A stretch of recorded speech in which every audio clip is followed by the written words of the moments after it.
Nothing is impossible. Nothing is impossible for you. You hold my world in your hand. Nothing is impossible for you. Nothing is impossible. Nothing is impossible for you. You hold my world in your hand. Len, salamat ha. Kani Edad. Nais ko lang po ibahagi sa inyo yung experience ko namin ng aking nanay. Maraming sakit po na naranasan po ng mother ko. So nagkaroon po siya ng heart enlargement, hypertension, accident po na nagkaroon ng dahilan para po siya maging bedridden. Dahil po dito sa Miracel Plus, marami po nawalang sakit po sa mother ko. Eye infection at saka po yung hypertension. Nag-back to normal din po yung isip niya. Dati hindi na po niya kami nakapilala. Dahil po sa patuloy po ng mother ko, hindi ko po ako nangyayaan na i-share po, i-recommend po sa inyo na napakagaling po na stem cell therapy. Para sa amin po, talagang proven. At sa dami po na na-sharean po namin na gumaling na rin po.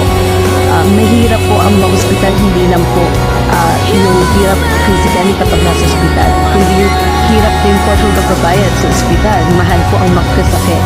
Ang mahal po ng gamot, ang mahal po magpa-doktor. So doon po mas na-realize na mas maaga po na agapan po yung sakit kaysa po madala pa sa ospital dahil yun nga po, health is wealth. Prevention is better than cure. So instead po na magpa-ospital po kayo, mag-plan stem cell therapy na lang po kayo. Ito po yung nakatulong po sa amin, ang Miracel Plus, proven and tested po.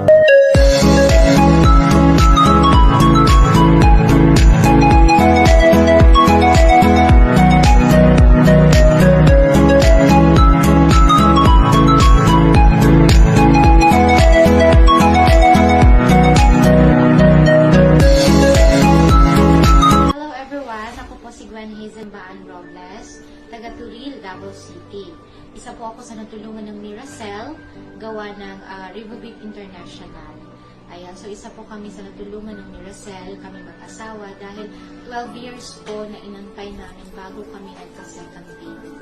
Ayan, so malaking pasalamat po namin sa Diyos dahil ginamit po ni God si Miracel na maging instrument na makatulong sa amin. Dahil na din po sa lifestyle namin, umiinom kami, mahilig kasi kami mag-asawa ng party, mahilig kami lumalabas kasama yung barkada. Tapos sa trabaho namin, wala kami sa tamang oras matulog.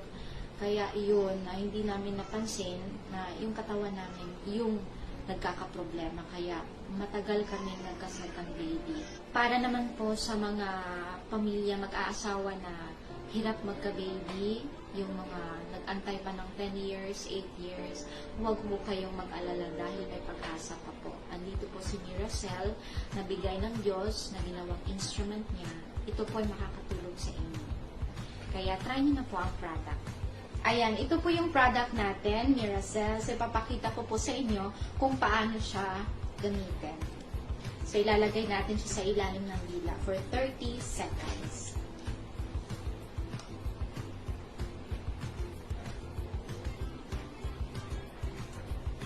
So, ito na po yung baby namin. Ngayon ay magwa 1-year-old na siya ngayong November 30. Ang tawag sa kanya, Miracel Baby. Kumbaga, Miracle Baby. Thank you, Miracel!